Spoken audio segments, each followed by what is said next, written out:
Uncensored, take 1. So hello, my name is Alaila Carroll. I am more than just a businesswoman. I'm also a mother of one. I have a son, and I'm also a wife 3 times. Yes, I got married for the first time when I was 26 years old, and no, take it back. I was 24. I got divorced when I was 27 to my first husband.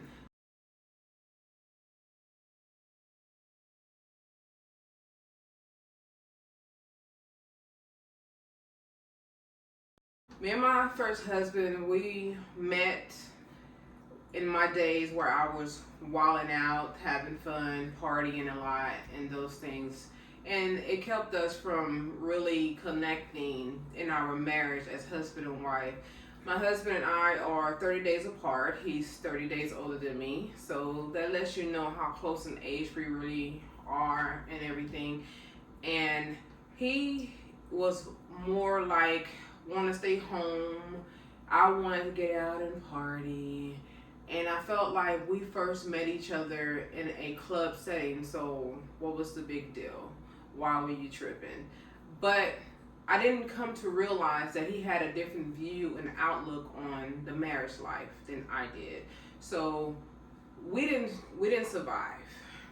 Now, the reason why we didn't survive is because we were so young and we fought.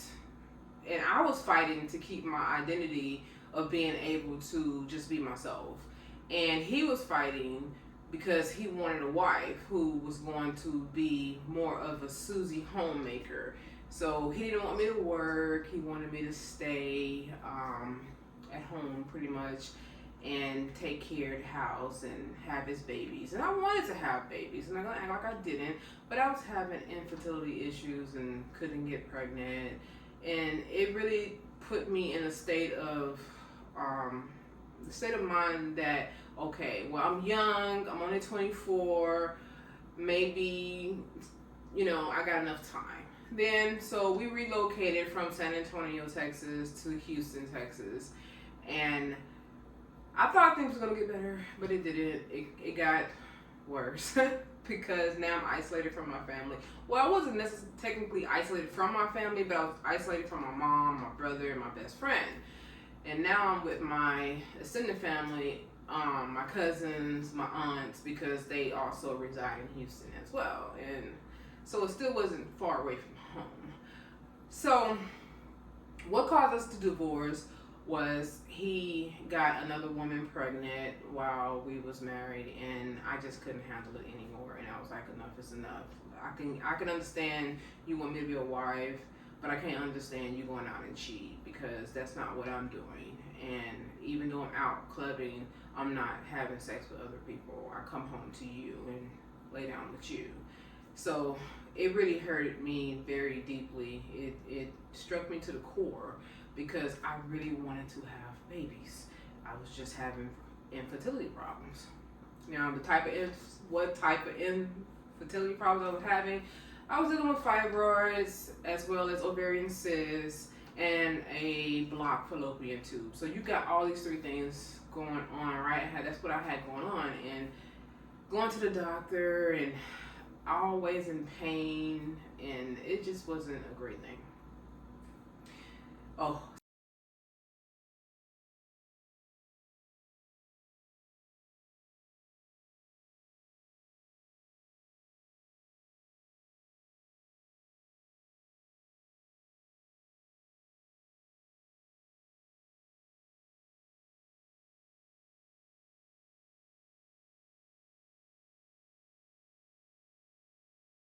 So we're gonna move on. Okay, so what ended up happening with my second marriage? Oh my God, yes, that happened 10 years later after my first divorce. So I had a big gap. I had enough time to grow up and get past my clubbing days, and I did.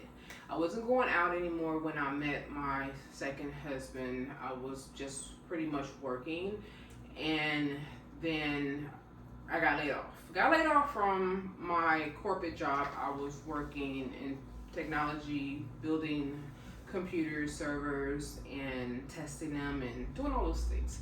So I got the opportunity to do that, which was so fun because I did it for 11 years and I was climbing my way up to the corporate ladder and everything. So I was from assembly line going into have my own area to work in, my own desk. Then I went from that to going into being able to be what's called a coordinator, a manager over a certain area and everything, which was beautiful and everything.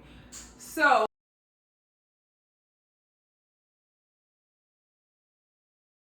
okay, so after being there for 11 years, the company went into what's called offshoring. So they decided to outsource their products to Mexico, where they can get cheaper wages done as well as cheaper labor, all those things. And now I was one of the fortunate ones. I did get asked to go there. They asked me to relocate twice.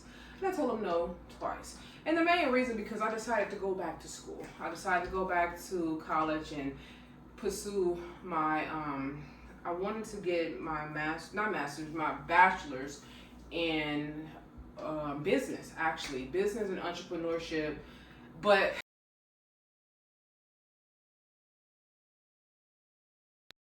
for me, I am so creative to the point where I need to have multiple revenues, multiple outsources, just multiple things, I am an Aries, so if anyone knows what Aries are like, we get bored very quickly and we need things to do, right? So we need to keep switching up, I would say. But we also loyal by default. So once we have made a commitment, we are locked in. And one of the things that I was noticing was that they was laying everybody off. I mean, everyone. And while they was laying people off, I was thinking, okay, since they asked me to go to Mexico and help with the startup of the company there, I might want to take this layoff too. And I remember asking my supervisor, my boss, I said, hey, I would like to be laid off. And he was like, why? No. And I was, hey, y'all letting everybody off anyway, so why keep me to the very last day? I think that's kind of selfish of you guys. And he was like, I never known no one to ask to be laid off. What is this about? So I tried to explain the fact that it was going to give me the opportunity to do school full time. And I knew that it was giving service packages and everything, so I wanted the service package, but I didn't know what was in the service package. But what I come to find out was I'm glad that he didn't lay me off right then and there.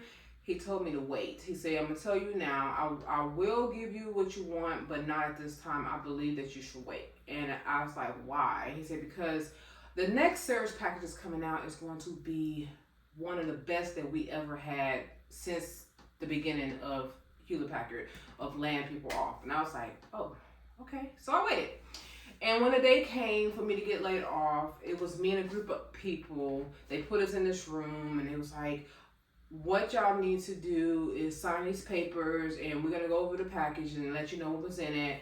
And one of the things was that they was going to pay for my college full time. I was going to get a full ride scholarship for my college. And I was like, oh, thank you. But that wasn't the best part though. The best part was that they was gonna pay me to go to school. They said, you still gonna get a check every 2 weeks. I was like, what? But the catch is you have to be in school for 24 hours and you gotta go to summer school as well. You gotta do it all the way through. You cannot take a break.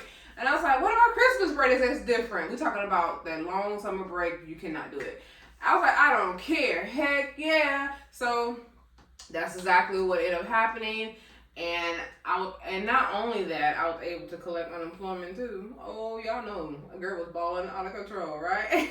And free to do what I want. And so I decided to go to school online because at that time I was going to school on campus, and I was like, okay, I need more free time. So I did the online classes, and it was a blast.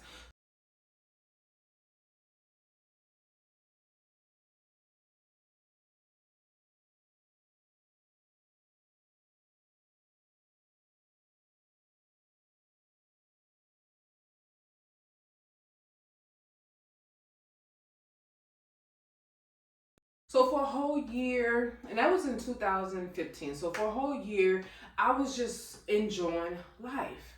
And I was still going out a little bit, but not as much. It was like if my cousin called or one of my friends called and said, "Hey, you want to go out?" That kind of stuff, but not necessarily on the regular routine like I was with my first marriage. And so I ended up not necessarily meeting my second husband because I'd already met him a few years before that, but he started reaching out to me more and we started connecting. And when we started connecting, we was connecting online, and it got to a point where we wanted to see each other. So he lived in Omaha, Nebraska, and I was living still in Houston, Texas. And I was like, okay, how are we gonna like make this work, because long distance is not easy. And so he was telling me, well, how about, we meet up with each other. And I was thinking like, okay, that's not a bad idea. We've been talking on the phone at this particular time about 3 months now, and I wouldn't mind seeing you in person and see if we really have a vibe or whatever. And at that time, I was going off of chemistry, so I learned a lot about chemistry, why you shouldn't go off chemistry. But at that time, that's what I was doing. I was going off chemistry. And when I got a chance to go and see him, I flew to him. I flew to Omaha. The main reason why I flew to Omaha is because I really wanted to have a trip. I just wanted to get out of Texas. So that was, to me, a vacation. And I was looking at it more of that than actually meeting him. To me, I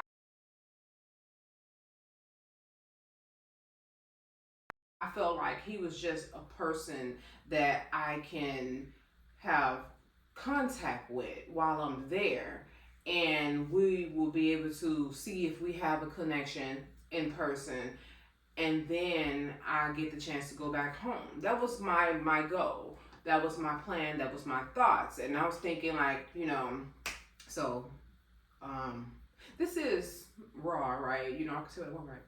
Okay. So anyway, so I'm gonna say what I want. So what ended up happening in this situation was that, we laid down together and we had sex, but I felt like that's all I was gonna do.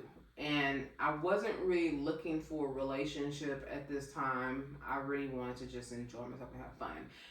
But he caught me with this line that he used on me, and it really made me think like, okay, maybe, because I'm a stickler of, when you go looking for something, you don't usually always find it. It's when you stop looking, you usually run into it, right? And it was kind of like that moment for me, because I remember the last day of being there, and we had like this extended stay hotel or whatever, and it had a full kitchen, and I was making fettuccine alfredo. I remember making that, and as I was almost done with it, he comes out of the bedroom area into the kitchen area, and he said, "I hope it's not the last time I'm gonna see you again."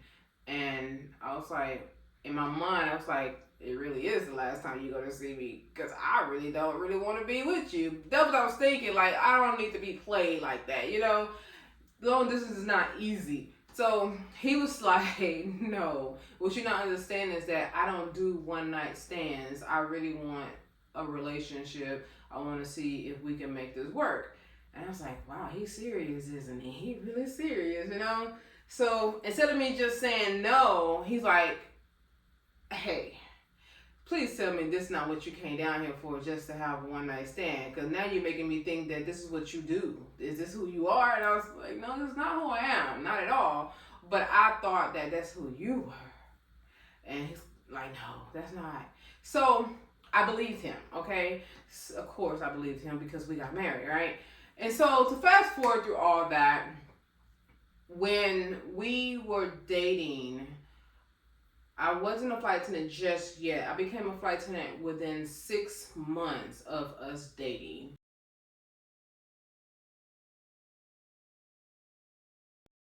And I was still in school, and I think I was really close to almost, I was in the middle of it because what they did was they paid for my continuation of me already been in school for Hewlett Packard. So I didn't need to go and restart over or nothing like that. It would just keep going, basically.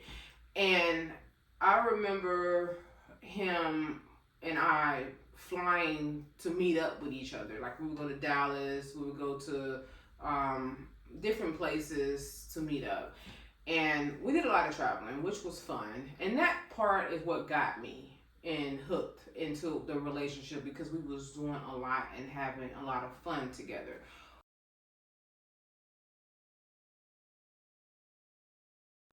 So when we got married, that's when everything changed.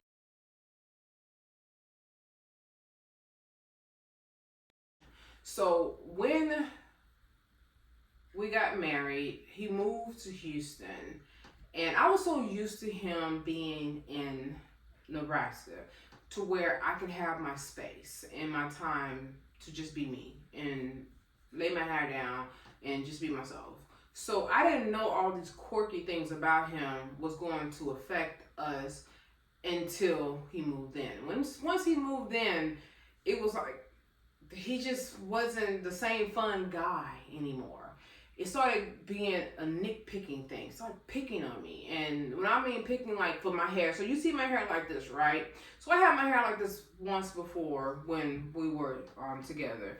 And he told me he hated it. He was like, I hate that style. And I was like, what's wrong with my hair? He said, that's not even a style. It's just hair just out everywhere. And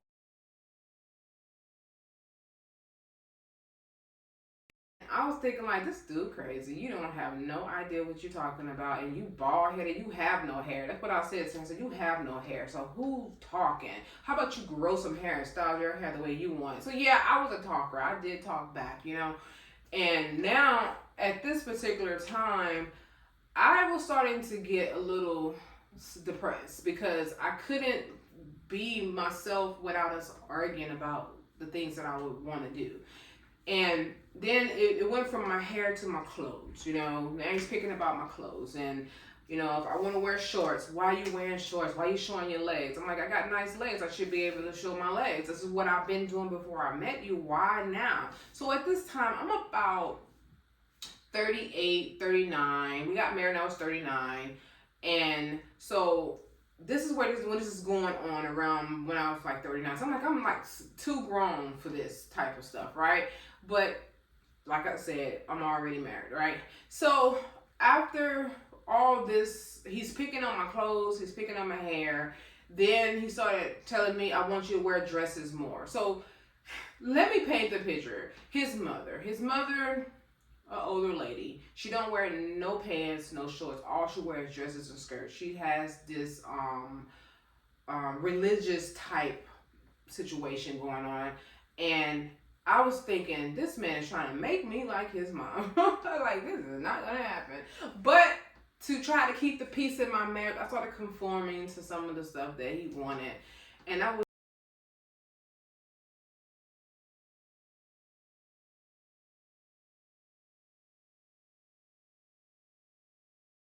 so unhappy, like so unhappy, even with my hairstyles, because my natural hair, you know, it is what it is. Why do I have to fight behind my C, my 4C type hair, you know? And I have been growing my hair out since 2012, and here it is, you want to get mad at me and everything. So this here hair that I got on my hair right now is not my natural hair. It's weave. But my natural hair was just like this. I ended up cutting it off because I was so mad one day. We got into this argument. I mean, a huge argument behind my hair because I tried to wear it like this again. And so we're arguing and everything, and we're in the car when he's driving, and I said, you know what, take me home, because I don't understand why you got a problem with my hair. And at this time, Michelle Obama and First Lady Michelle Obama and President Obama was president. They was in the office, and he's like, "Why can't you wear your hair like the First Lady?" And I was like, "I'm not the First Lady." And he kept saying, "Well, if you're gonna be a preacher's wife, then you're gonna have to be like the First Lady." And I'm like, "Preacher's wife? When do you become a preacher?" And he was like, well, that's what I'm finna be. I'm finna go out to being a preacher, but you never consulted me about none of this stuff. And I felt like I was just blindsided about a lot of things. And did I even mention that he wasn't even paying bills? He wasn't working. He didn't want to work. Yeah, he didn't want to work. I was paying all the bills. I even had him on my medical insurance. And I was embarrassed to even talk about it back then. I'm not embarrassed anymore because I've grown past it and I've learned so much from it. So after all that, you guys, what ended up happening was that, like I said, I went home and I cut my hair off, and I cut it like this freaking short.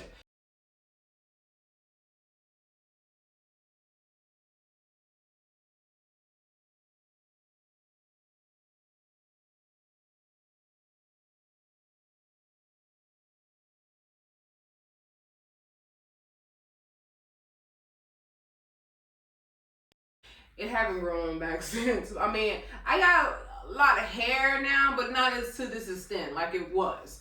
But it's going. It's getting there. And I do regret cutting it out of emotions and being angry and stuff. I do regret that. That's part I do regret. I never should allow him to get me to that level where I end up doing something to myself. Never do that, you guys. So, to make a long story short, his narcissistic behavior got worse, and it got so worse to where we was fighting constantly, and it then got to a point where he was starting to cheat on me, and he was out online meeting girls, and I would find these dating sites that he was on. My best friend, she even pointed out one of them to me because she was on one of those dating sites, and she was like, girl, this your husband? I was like, oh my God. So now I'm embarrassed even with that, and I'm going off on him about it, and he's like, oh, that's old, I just forgot about that site, I forgot to delete it. And I was like, no, you're lying, because this outfit that you got on, that hat that you have on, I was with you when you bought it. You're lying. And these pictures, I took some of those pictures. Oh yeah, so we was really going through all that, and yes, it was a hot mess. And then it got to the point where it got violent. Yes, now he wants to put his hands on me, he want to fight and all that. So before he even put his hands on me for the first time and the last time, because I didn't give him a second chance to do it again, I ended up filing for divorce after that.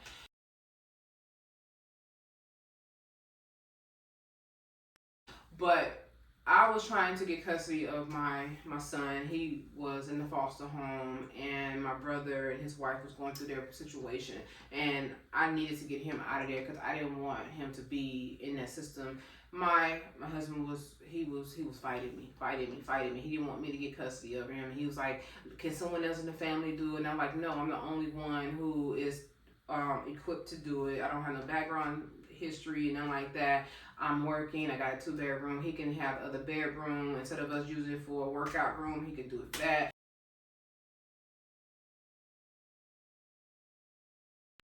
So we was just fighting about stuff like that. And that went on for almost a year, you guys, for like 8 months.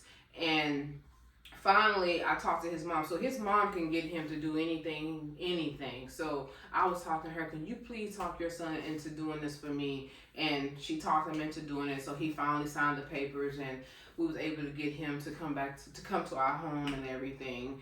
And so in this whole situation that's been going on, so he been dealing with diabetes. So I said I had him on my medical insurance because we was always dealing with his diabetes complications with it. He even almost had to get his foot amputated, all those types of things.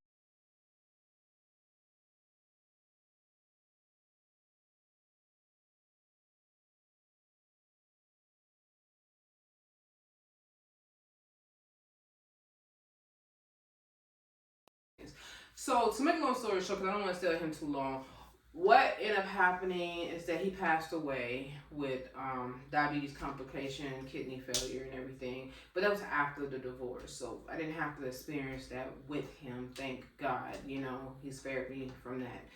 But I ended up meeting my third husband.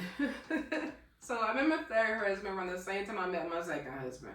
But my third husband was married already to another lady, and we just basically was just cooling. And I say cooling, come on, just friends. Like, we didn't really talk much and then like that.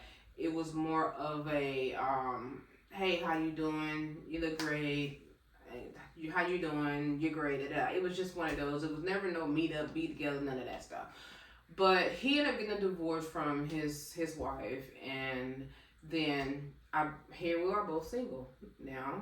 He ended up contacting me, and we ended up talking, and we talked, and here we are today. We're married, you know.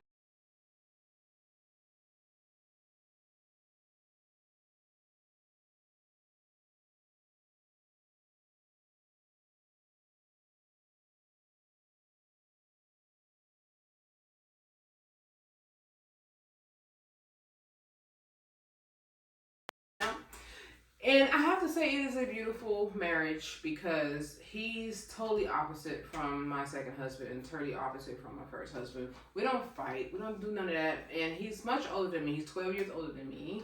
I am 48. And he's so mature when it comes to talking things out and all those things. But I have to say this, you guys. Even though I married a great guy, I was having issues with the things that I went through in my second marriage. Being married and being with that guy for 5 years, it had a toll on me because I had never experienced it before. And not only did I never experienced it, I was broke a lot, like completely broke. Every time I got paid, the money was going straight to bills. And then, of course, he had medical situations, and it was just hard, you know? And I remember praying so hard about my finances. I was like, God, this is not easy. And all I was making money was from my flight attendant job. And at this time, my airline was not really paying us much of nothing. And I mean much of nothing. And even with them taking $400 out every paycheck, and I was getting paid twice a month for medical, oh my God, it was just, that's $800 gone just on medical, you know? And then I was like, this is not good.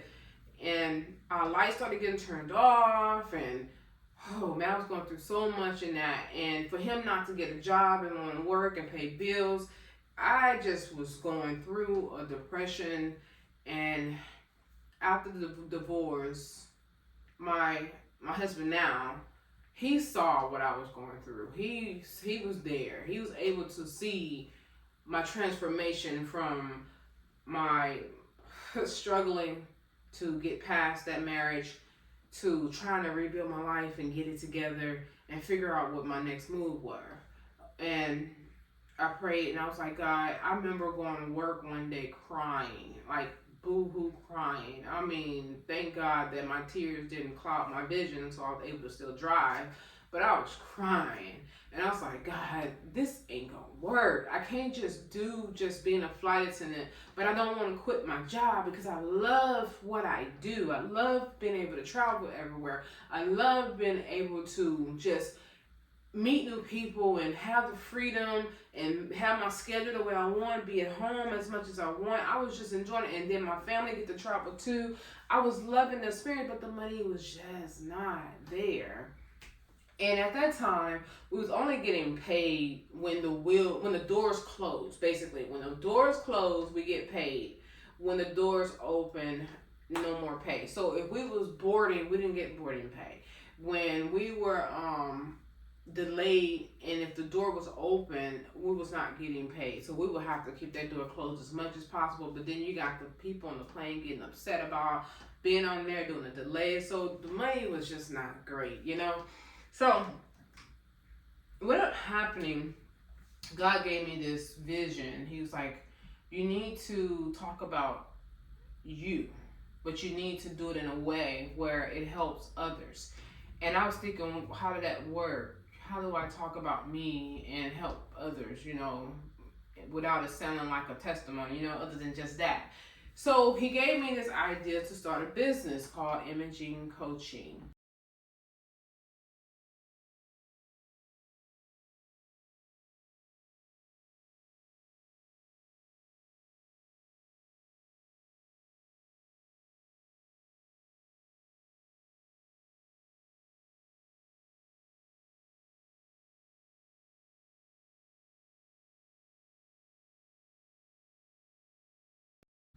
And what that business is, as you can see right here, this imaging coaching, right?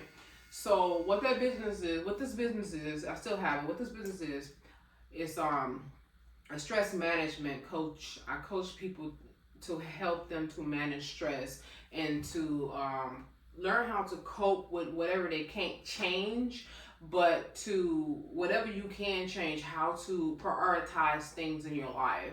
And stress, we deal with stress in so many different kind of ways where it's not even a limit on what stress can be and become in your life.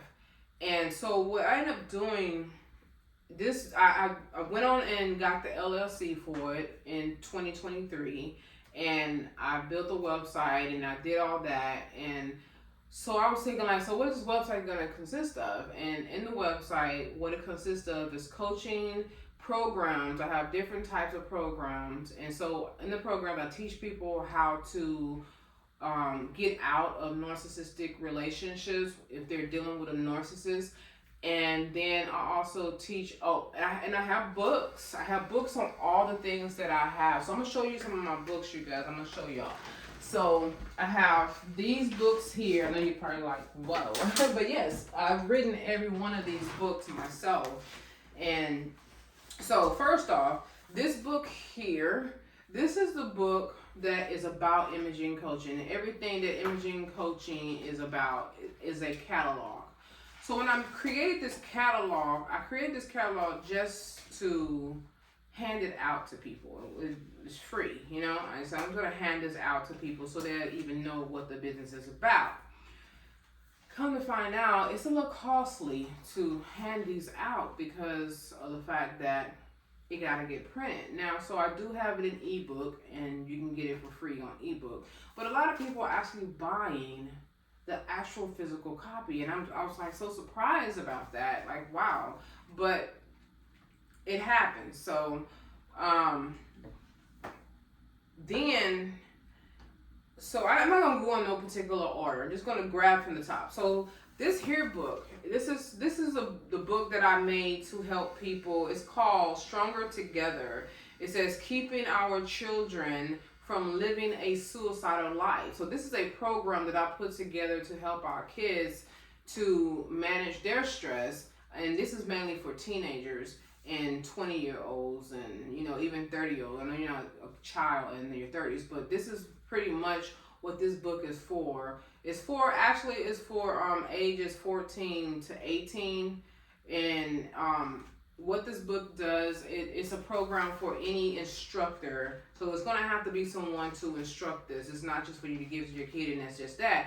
Basically, you have to instruct. It's more of a classroom setting where there's students in the classroom and they're going to need to have a accountability partner.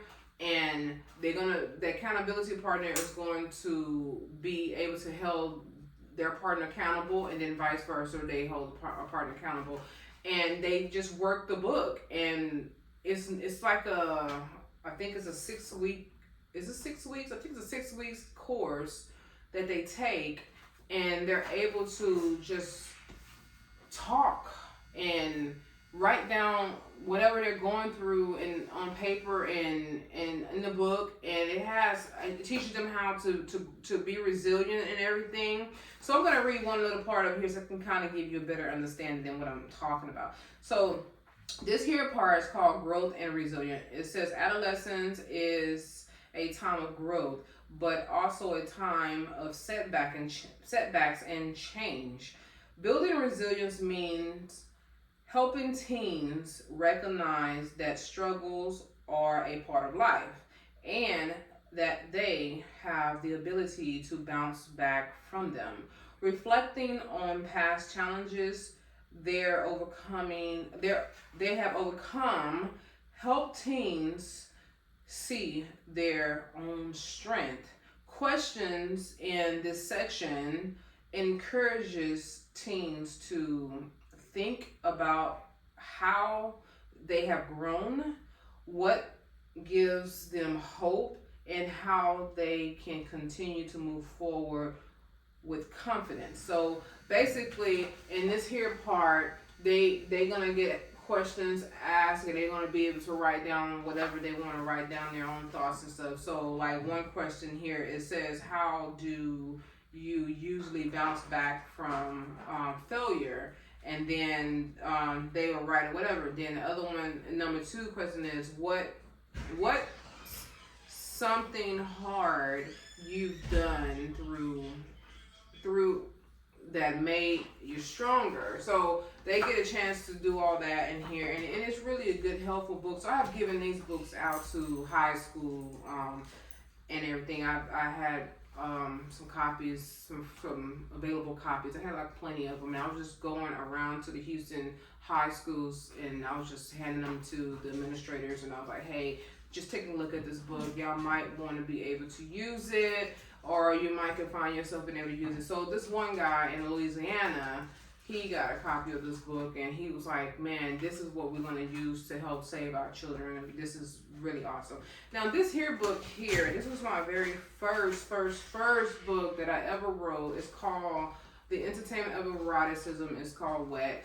And this is just basically a whole novel of, it's a romantic novel.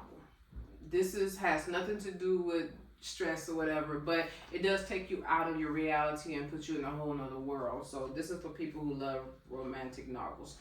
Now this here book is called Live on Purpose, and it says live in the discovery of your calling in 6 weeks. So with this book here, I help you to discover what you were actually here for, why you came to this planet in the first place. What is the reason why you exist? And for a lot of people, we don't know, and we learn that along the way. But this is to help you to get there faster.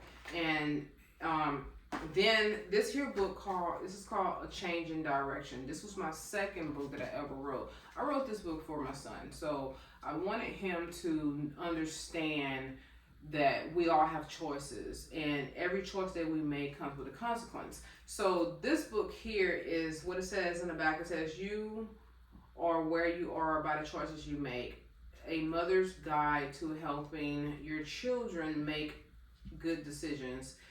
A change in the direction is a short 50 quote and statements based on biblical teaching, because I am a faith-based person. I'm a believer. And it helps to promote positive thinking and an optimistic attitude towards life in teenagers and young adults. It is a thought-provoking, self-help, serious but yet practical, and it's also scripture-based. Like I told you, have some scriptures in there, and which will help set your child up for a leadership lifestyle as they become an adult. And then this one here is called Flying Through the Storm, Flight to Freedom. This is a story about my life. This is me I actually put my second marriage into a stage play, a 2-act stage play. I did that. Yes, this is script and all, got characters, and these are based on my real life, based on people that I really do know, and what I went through in the marriage, because this is what actually helped me to heal. I know you guys probably like, what? Yes, the reason why I did that, because this is how I healed. This is how I came out of depression. This book actually helped me to, when I wrote it, I was going to write it as a autobiography, or just, a memoir or whatever. And it wasn't coming out right for me. And I was like, well, maybe I should just, because I kept writing it like I was doing dialogue. This person talk, until eventually I was like, you know what, I'm just going to turn it into a stage play. I know how to write scripts, so I'm going to just turn it into a stage play. And that's what this here book is about. And when I got done with it, and it took me a while to write it. It took me probably how many years since the time I chose to write this. You know why I wrote this? Before my deceased husband died, before my second husband died, he told me please don't write no book about me. That's what he said. And he said that before he even knew how sick he was. This was right when we was getting our divorce, and I kept trying to get him to sign the paper because he didn't want to sign the divorce papers. He kept trying to avoid me. And he was like, I know you're a writer, but please don't write no book about me. And I was like, I never thought about writing a book about you. And even after he passed, I still wasn't thinking about writing a book about him. But it just hit me. It said, you need to write your story. This is not about him. This is about you. That's his manipulation, yet again, to keep you from growing.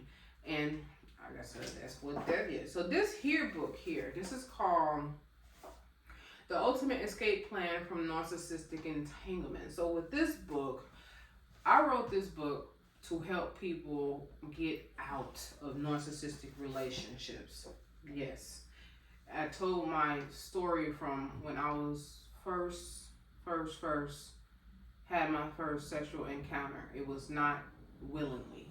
My virginity was taken. And I start off with what happened in that area, that story, and I bring it all the way to when I got with my narcissistic ex-husband. And I teach I talk about different stages of what narcissistic is, how to spot it, what to look for. I mean, I go into details about narcissistic, and I did research. This is not just something I just put in the book. No, I was researching this. I have been researching narcissism even while I was married to my ex, and I didn't really understand what it was. So that's why I was researching, and finally when I got an opportunity to where it clicked, a light bulb just came on, and it was like, that's what it is. And this is what I've been going through. And now I need to study. And I started literally studying him while he didn't even know. He didn't even know I was studying him while we was together. I was paying attention to when he was going to react. And I was like, okay, he's about to react. And he would do it. And I was thinking like, wow, he is really a narcissist. And I was thinking like, okay, so we out in public, look how he act. He's acting all like everything all great and everything. We were around his family. That was my study case. It was. And so this helps with even narcissistic parenting. People who have parents who are narcissists. And I also have a narcissist parent, my mother. I'm sorry, she's one of them. And I told her that too. I said, you are a narcissist, and she loves to be in control. She just wants to be in control. It ain't just with me, it's with everybody that she comes in contact with. She wants to be in control. And so I got the opportunity to pour all that into this book to help you guys. Now, this is a continuation of this book. This is called Breaking the Spell. This is also called Breaking the Spell. Breaking the Spell from Narcissistic Entanglement. This is Breaking the Spell from Narcissistic Relationship.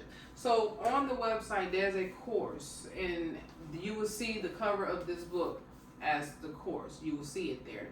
That's the program. I literally walk you through a 13-week program to help you break that narcissistic hold that's on you.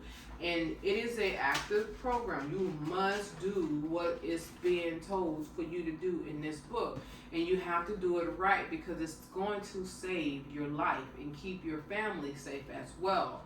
So that's what this is. Now, this is called the Diabetes Reset. This is a step-by-step guide to reversing type 2 diabetes naturally in 90 days. So I started doing a research on reversing type 2 diabetes. And the reason why I started doing the research, because like I told you, he had diabetes, right?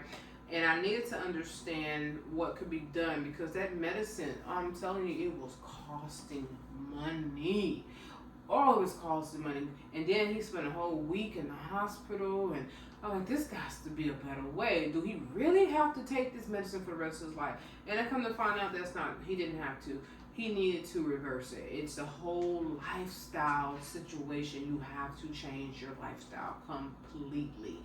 And he didn't want to, the narcissist in him didn't want to do it, what I was trying to help him do. I was studying this throughout the time we was married. 5 years of studying, you guys, I put into this book. And I say, okay, well then maybe I can help someone else who have diabetes. And I did. And I was like, okay, I put this book to the test, and I gave this book to someone to see if they was going to be able to, and that was before I even turned it into a book. It was just basically me telling them what to do based off of what I was about to put in the book. And they end up going to the doctor, and they A1C was below 7, and they were so happy, and they didn't have to take the medicine. And I was like, okay, now it's time to put this into a book because it actually works. So that's what this is here. Now, this here is called the Stress Eliminator.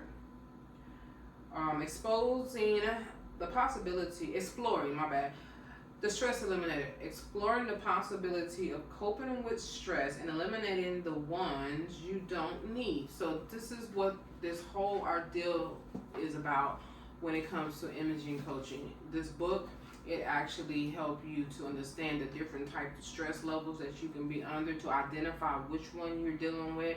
And if it's chronic stress, that is the part that when you start having complications in your body, sickness, illness, blood pressure problems, even a heart attack, stroke, stuff like that. And I teach you in this book, and I use this book to teach a course for 6 weeks. Yes, I did, at Rice University here in Houston. And those students, I know that most of them was under stress because it was athletes. These was people who was on the swim team, golf team, on the track team, basketball team, football team. I mean, they was baseball, and I was teaching them how to and then some of them was even homesick and everything, and I was able to help them with their stress levels through this here book, and it came out terrific. Now, this here book is called 365 Days of Mindfulness, 365 Days of Mindfulness, your daily affirmation guide. This is 365 days of affirmation that I wrote, and I just basically this here help you to change your negative thought pattern into positive thought pattern. So basically, if you are a pessimistic person, this book will help you become an optimistic person right here. Then this is my latest book. It just got published 3 days ago. 3 days ago. I know it's just a few days, not even 7 days yet. And this one is called The Power of Slow Dating. Are you tired of dating the wrong person? So this book, I put my life experience into teaching people how to spot narcissistic people immediately, but also how to not waste time with the wrong person, and how to know if you're dating someone who is going to be right for your future, and how to know when to walk away when before it's too late.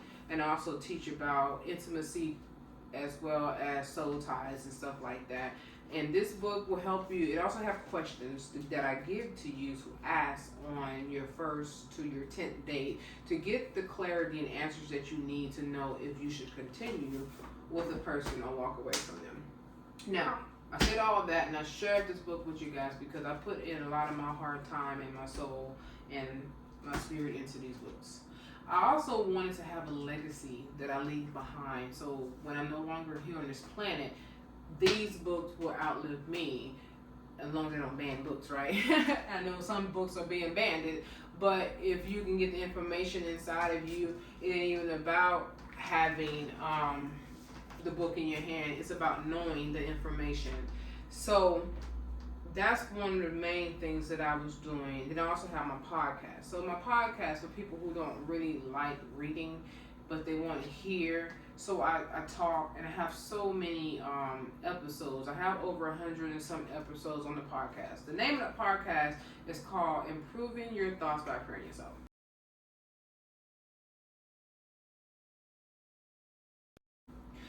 You can go on the website, imagingcoaching.com, and then you can search and navigate through the website. You will see where it says the podcast, and you just click the button and it says listen, and you can start listening to whatever episode you want to listen to.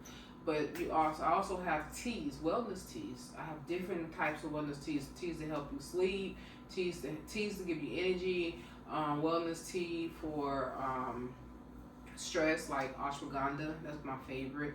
And I have all these different types of teas that can help you even with blood pressure issues and stuff. And then what I get my tea from? I get it from India. If it's imported in, yes. So when you order the tea online, it has to be imported into the United States. I don't have tea just sitting around because I like my teas to be fresh, fresh, fresh. And the same thing that goes with my coffee. Now my coffee is actually here in the United States. It's basically come out of California, and it's gourmet coffee. You have different types of coffee from different parts of the world that is also imported to, and then they fly it here and all that stuff like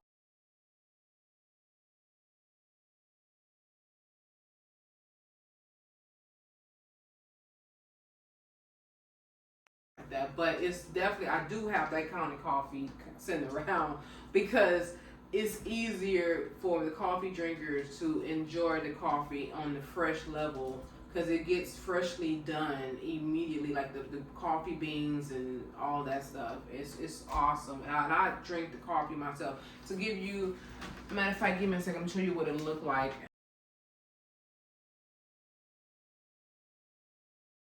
You can see. So this is the Colombia coffee right here. Now this is empty. I really do need to get another one. I'm out, but as you can see, it's, yeah, I'm out. And it still smells fresh.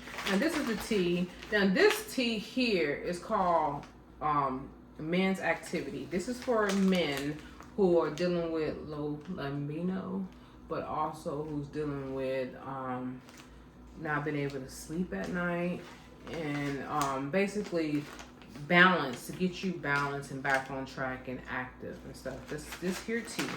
So I got this from my husband.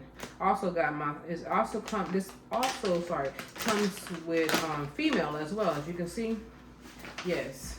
So yeah, these are some rose petals, and it's all types of tea leaves in this, as you can see it, right?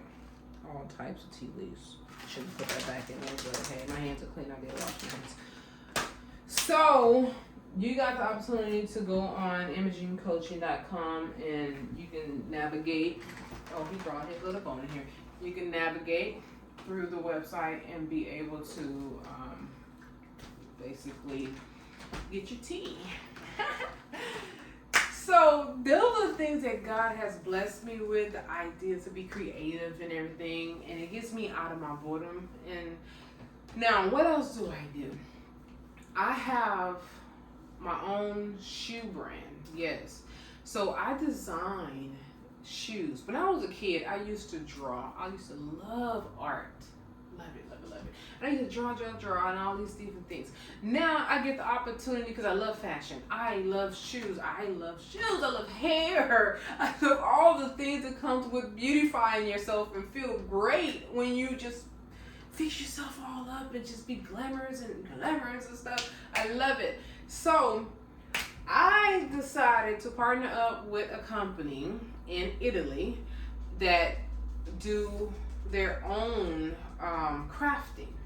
All I have to do is design the shoe in the bag, and they will craft it together for me with their material, which is Italian leather, genuine Italian leather. And I'm like, oh my God, this is just awesome. So the same leather that Gucci uses, I got it. Yes, I got it. Yes. So my very first prototype. What is that? This is my very first prototype. Yes. Now I was just being creative. I wanted some gold. Yeah. And this is how I used to dress when I used to go out. When I used to go clubbing, I would literally go to the store and I would find outfits that didn't go together, but I would put them together. And then if it was an outfit that I felt like could use a little bit more pizzazz, I will add the pizzazz to that outfit. So there was no one looking like me. I hate going to a store, buying something off the rack, and then go out and see someone else in it. That happened to me before. And I was so unhappy when I was like, oh no, she didn't. Oh no, she didn't wear the same red dress that I got on. And then she had the nerve to have pants on underneath it. I was like, pants? That's a dress, not a shirt. But anyways, I understood why she wore it as a dress, because she was a pretty big girl. And it fit her like a shirt. So it made sense for her to do that. But to me, in my mind, during my days back then, I was like, well, what is really going on? So, and it comes with its own dust bag to keep the leather in good condition. So the very first box that I created was this one here. That one.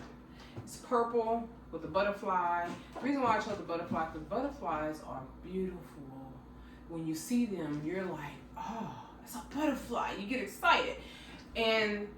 But their lifespan is very short. They don't live long. But they're so beautiful to look at. And they're free. And I know it comes from a caterpillar that's been locked up in a cocoon for months, ready to let itself out to become who it is. So that's why I chose the butterfly, because I feel like I'm a butterfly.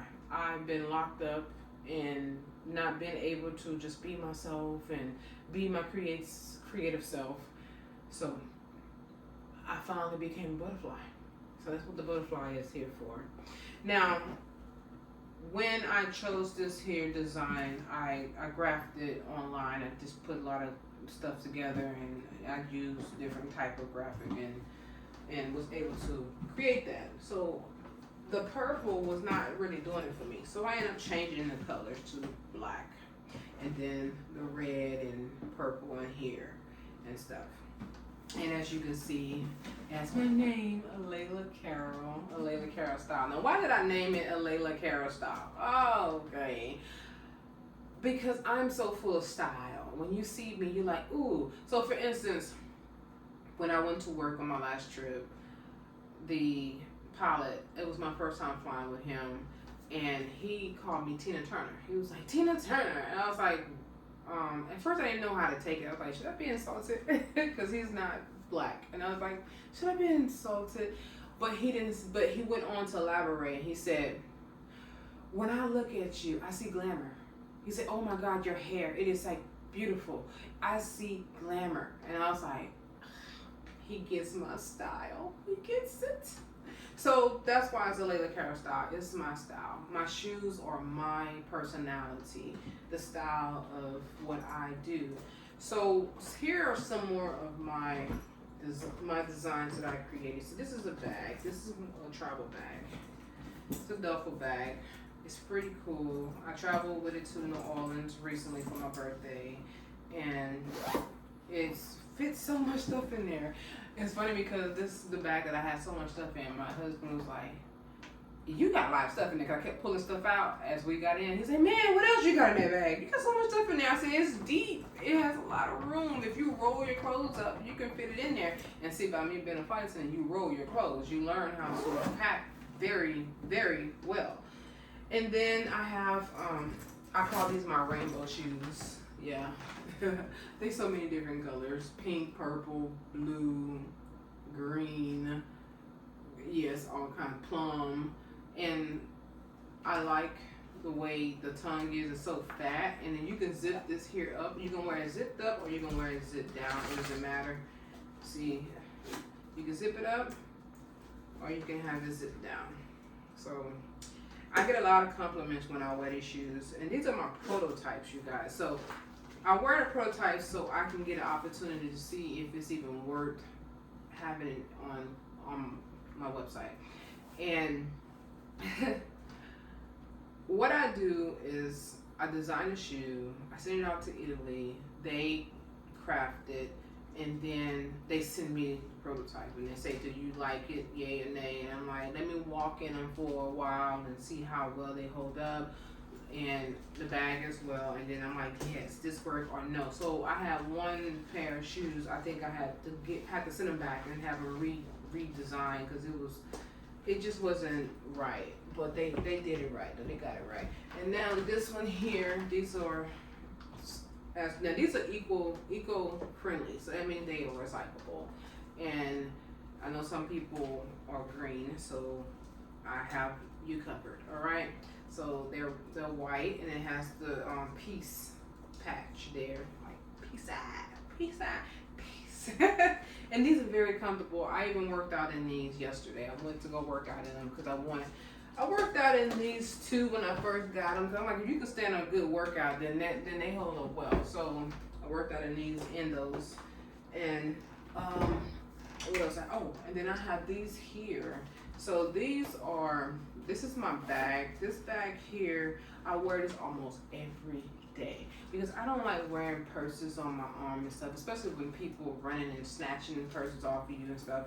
I'm traveling, you know, and when I'm out looking like a tourist, a girl gotta have something on you that keeps it on you and not someone running by you and snatching something up.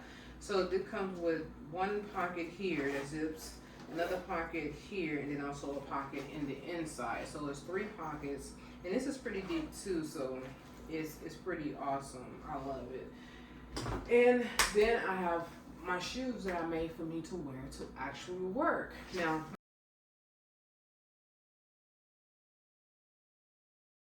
these are the shoes I made for work. So I actually wear these to work. So these are, I get so much compliments when I wear these shoes. And they come with a strap. You can wear the strap on or off. When I first got them, I was wearing with the strap on, which is awesome. But when you're going through TSA, you don't have time to be strapping and unstrapping, right? So I decided to wear it off, so I can just slip my feet into them and slip them out, okay? So I've been wearing these shoes for about 2 months now at work, and they are forever shiny. That's why I call them forever shiny. They're Vonage black, and the heel. Ew. Now these shoes are kind of heavy. They're not light, so it's not lightweight because of the sole and the heel of the shoe. And I have not tried to see if they go through the metal detectors yet, because when I'm at work, I'm almost kind of running a little late, so I ain't got time to be trying to test nothing out. But what I'm gonna do, I'm gonna eventually test it out at some point, because I'm gonna need to see if they go through a metal detector. But I have to say one thing about metal detectors at the airport. If you are coming from international, it don't matter if your shoes are gonna go off or not. If you have been going through TSA and you go through the metal detector and your shoes don't go off, but you went in through just general population area and it didn't go off, that's fine and dandy. But if you're going through international, your shoes are going to go off, period. They have it set, the metal detector thing, they have it set so sensitive to where it don't matter if you have had anything like a metal in your shoe or not. It doesn't matter, because they want you to take your shoes off. That's why they have it so sensitive. So that's why I mainly have not tried it yet, because I'm always flying in and out of international a lot. Now, I also made these shoes here. I really like these shoes. They're so comfortable. I've worn these shoes a lot. California, over there where the Hollywood sign is at. I mean, I've been in Mexico. I've been all over the place with these shoes, and these shoes are the bomb.com. Yes, they are so fashionable. I get a lot of compliments on these too when I wear them, because they're nothing like what someone has seen before. And you can't go to a store and pick these up off a shelf. None of my products, you would not be able to go and just pick it up off a shelf. So now let's get to the heart of things. This is the hard truth. I've been in business with imaging coaching since 2023. I have coached a lot of people for free, because a lot of people don't want to pay. It's almost like to the point where when you bring up money, they're like, well, you know, I really don't got it. And I'm thinking, like, I have such a huge heart that I want to help the person, and I don't want to just turn them away, and they actually need the help. So I end up helping them pro bono. But I've gotten a lot out of it, though. I've been able to use some of my case studies to put in my book, and that's a good thing. So it's not like it's just I'm not getting anything from it. Sometimes you have to put yourself and give yourself freely to get back in return, and I think that's where I'm at right now. But I'm not gonna lie, I'm at a point now where I'm like, I need the money. I need the money to start coming through. I do. And I've given away free shirts, like these shirts here, t-shirts and stuff. I give away free shirts. I'm giving away caps that has imaging coaching on there, just so I can get my brand name out there so people see it.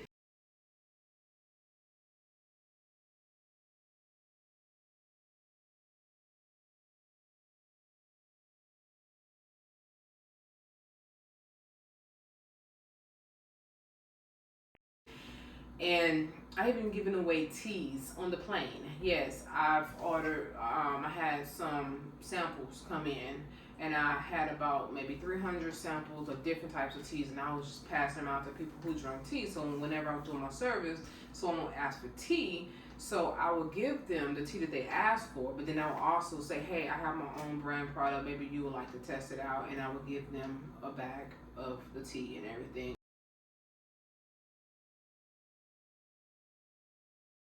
In the bag, it wasn't just a little bag that you just steep and it's gone. No, it was enough to get at least three, because it was loose leaves, and it was enough to get at least 3 cups from each of those sample bags and everything. Now, people love the tea, and they would, like this one lady, I remember her flight attendant, she was saying I couldn't sleep, and that tea, I slept good. And I was thinking, like, are you gonna order some now?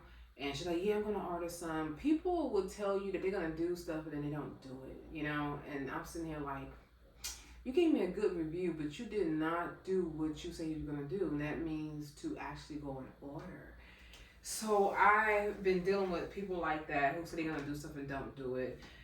And now I'm in a process where I pass out flyers. So these flyers here are for my shoes, right? And this, I have different types of my prototype, well, the pictures and stuff of shoes that, and bags that I have designed. Now I have over 300 products on the website, and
the name of the website is AlailaCarrollStyle.com.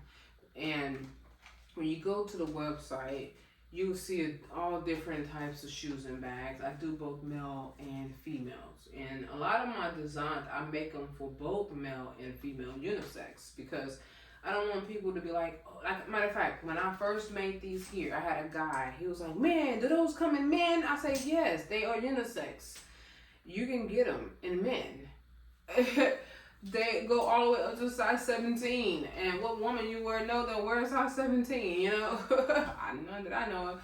But they was like, oh man, that is awesome. I said, yeah, from a size 6 to a size 17 is what I sell in those sizes. So I did make a few sales. I can't say I didn't make any sales on my shoes. I have, but it's so slow. And the reason why it's so slow is because I'm not out there. Like, people don't really know about me. And it's hard to get people to know about me when you have internet. They say, oh, are you online? Yes, I'm online.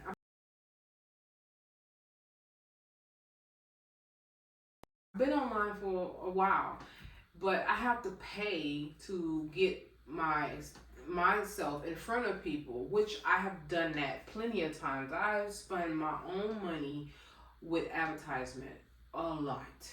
And some of the sales have came from the advertisement, and then some of them me basically in person handing them a flyer. So I had this one lady a flyer. I was walking and I saw her and I just gave her the flyer, and she was like, "Oh my God, do you have running shoes?" And I said, "Yes, I do." And she got to talking to me about what she needed, and she was telling me, see, my foot, man, I got this arch situation going on, and I have to walk because of my medical and all that. And I said, I got you covered. I can design a shoe just for you in that way. And I did, and she bought the shoe, and she didn't waste no time. She bought it. I said, I need more customers like her. Wanted to let you know I received my walking shoes, and they are wonderful. They're so comfortable. I just don't want to take them off. Oh, they are just beautiful to look at and also wonderful to walk in. My arch is so supported. My back is supported. Oh, there's no pain in my legs and my back. And I have been a walker for years, and I wish I had these a long time ago. They're wonderful. I highly, highly, highly recommend them to everybody.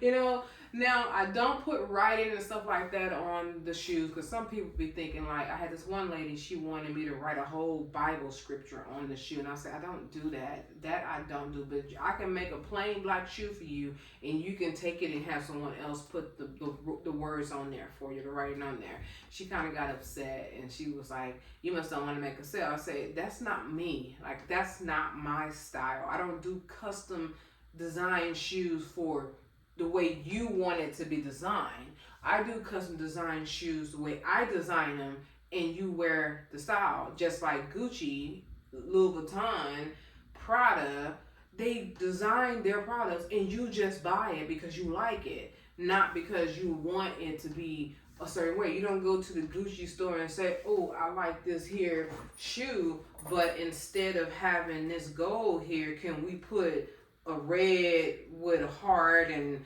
put my name? No, we don't. You don't do that. So why you do that with me? So, anyways, I didn't get that sale, which all sales ain't good sales, and all customers ain't good customers, and I'm okay with not having. I'm okay with not making a sale. It's what it is. Sometimes you have to just go and roll with the punches, because I believe that who's for me is going to be for me, you know? I'm hoping that in the next 10 years from now, from today, I get the opportunity to look back at this video of this uncensored confession that I'm making. Uncensored confession that I'm making. I'm hoping that I get the opportunity to say, look how far I have came. Because, you know, one of the main things that people say that about businesses is that they fail in the first 5 years.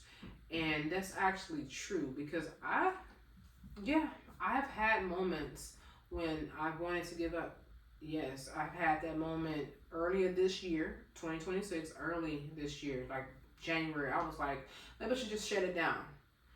And then it was just this spark in me was like, no, why? Because what ended up happening, what made me not shut it down. See, whenever someone's on my website for imaging coaching, I get a notification that comes to my phone immediately, letting me know. And it also tells me what part of the world they're in. I have more foreigner people from other parts of the world who's on my website more than people in the USA. And they're on there looking mostly at listening to the podcast. That's what's really going on. And I'm thinking, like, well, see, I was thinking to myself, I could just have my podcast without the website, but they don't know no other way to get through on that podcast, because they keep coming back to the website. And I say, okay, I'm going to give it some more time. But then I started having more people coming through, and then my books started selling through the website. And I was like, okay, so this is starting to work, but it's still slow. So I was like, okay, let me just be patient. Let me pray about it, and let me trust in God and what He has, because everything can't be on my time. I have to know that it cannot all be on my time. So, with that being said, I'm gonna give it at least 10 years from today, and today is today is May 22nd, 2026. I had to think about what today was. And I'm gonna give myself to May 22nd, 36. I think that's 10 years from now. Yeah. And see exactly how it goes and what happens from there. I would love to be able to come back and do another one of these videos and tell you guys how it's been for me in this business. If I'm still in the business, or did the business just take off and grew its own legs, which I'm praying that it takes off and grows its own legs. And I know that a business have to be worked. I know that. But what I'm saying is that people know about me, and they start coming and viewing and buying and telling other people about imaging coaching and Alaila Carroll style. And that would be amazing. So I do have another business venture idea, but I haven't put it out there yet because I haven't done the paperwork and all that stuff for it yet. And it's going to be a DBA under imaging coaching and everything, but I don't really want to talk about that in this particular confession because it's brand new, and I don't want someone stealing that idea and taking it from me. So I'm going to keep that to myself. But remember, I said I have another business venture idea. So 10 years from now, when I come back to talk about what happened, I'll be talking about that business too. I hope. I hope it's in a good way, not because I'm saying, oh, I didn't do it or something bad happened. But yes, so I thank you guys for listening.